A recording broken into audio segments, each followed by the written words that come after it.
welcome to xfactor.boilsports.com. And what a bloody weekend we've had, Nicola McGeady, in this year's X Factor. Kelly has thrown her toys out of the pram. Gary, a little bit more respect for him this week than I had last week. Louis, I don't know what he's up to.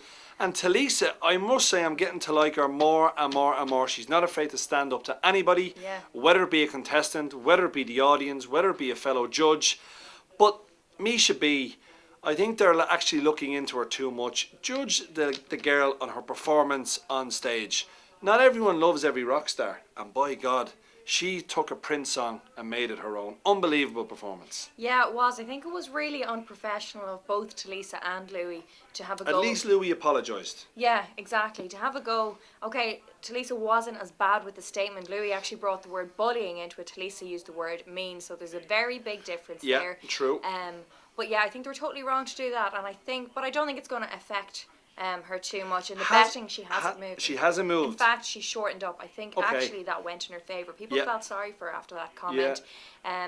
Kitty, big surprise her being in the bottom two, because I'm loving Kitty these days. She's one of the better performers. This is what annoys me about the X Factor is it's actually not a singing contest. It's a popularity, personality contest. Kitty's performances so far have been nothing short of remarkable. She in the sing-off, she was brilliant.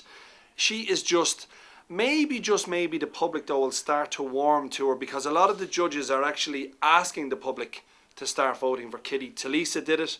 Gary said it was an exceptional performance. Yeah. But I look at her odds and she's 28-1. Again, after last week, she was the most memorable performance of the night. I thought it was a fairly dull week in terms of performances. Janet, just boring, total snooze fest. She doesn't do anything for me. Yeah.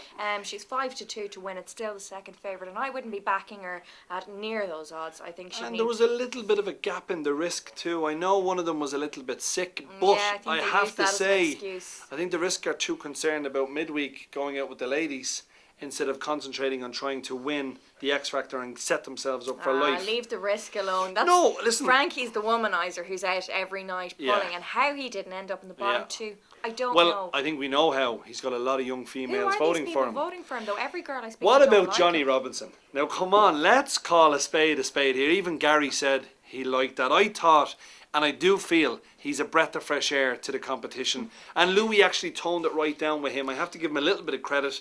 The week prior, it was ridiculous.